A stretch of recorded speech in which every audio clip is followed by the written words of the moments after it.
నమస్తే explore with సంధ్యాకి స్వాగతం. AP junior inter సంస్కృత్‌లోని 14థ్ question అనువాదాత్ అంటే ట్రాన్స్‌లేషన్. ఇందులో మొత్తం 4 ఉన్నాయి. వర్తమాన్ కాలః, భూత్ కాలః, భవిష్యత్ కాలః ఇంకా సుభాషిత వాక్యాన్ని.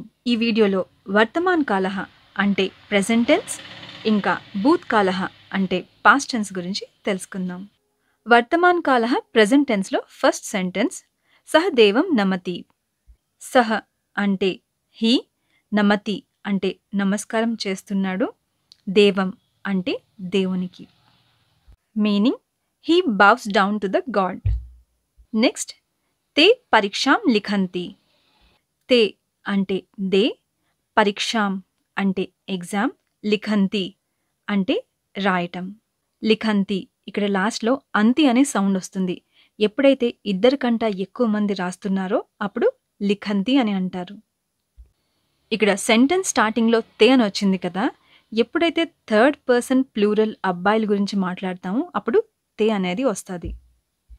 ఫస్ట్ సెంటెన్స్లో చూస్తే ఇక్కడ సహా అంటే ఒక అబ్బాయి గురించి మాట్లాడారు కాబట్టి సహా అని చెప్తున్నారు. ఇక్కడ అయితే తే అంటే ఇద్దరికంటా ఎక్కువ గురించి మాట్లాడుతున్నారు కాబట్టి తే.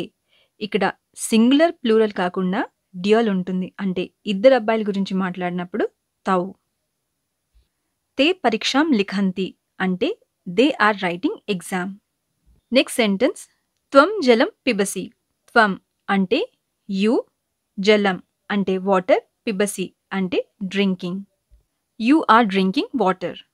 నెక్స్ట్ సెంటెన్స్ యూయం శీఘ్రం ధావత్.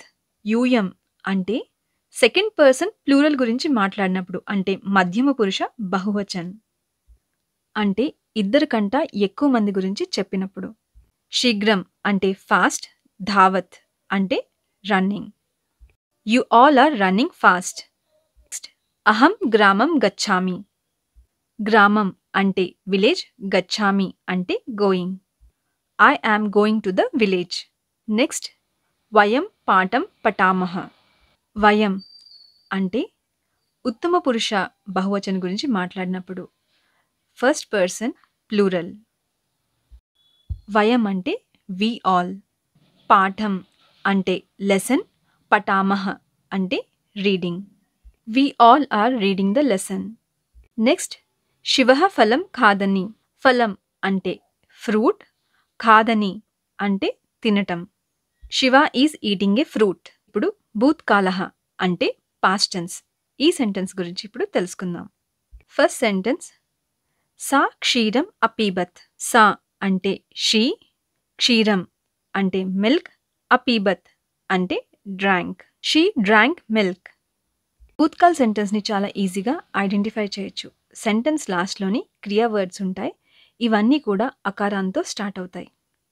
అపీబత్, అగచ్చన్, అలిఖత్ ఇలాగా. నెక్స్ట్ సెంటెన్స్ తే కుత్ర అగచ్చన్. తే అంటే దే, కుత్ర అంటే వేర్, అగచ్చన్ అంటే go. Where did they go. Next sentence Sita అన్నం అఖాదత్. సీత అంటే పేరు సీత, అన్నం అంటే ఫుడ్, అఖాదత్ అంటే తినేసింది. Sita eight food. నెక్స్ట్ హరిహి సమాధానం అలిఖత్.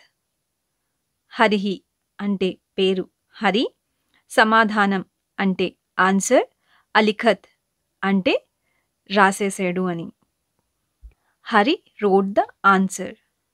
నెక్స్ట్ తే పాఠం అపఠన్. తే అంటే వారు, పాఠం అంటే లెసన్, అపఠన్ అంటే చదివేశారు. They read the lesson. Next అహం పరీక్షాం అలిఖం.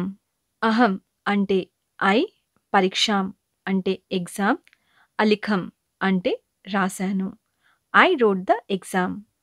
పార్ట్ 2లో భవిష్యత్ కాలః ఇంకా సుభాషిత కావ్యాన్ని గురించి తెలుసుకుందాం. ఈ ట్రాన్స్లేషన్స్ మీకు అర్థమైందని అనుకుంటున్నాను. Thanks for watching. బాయ్.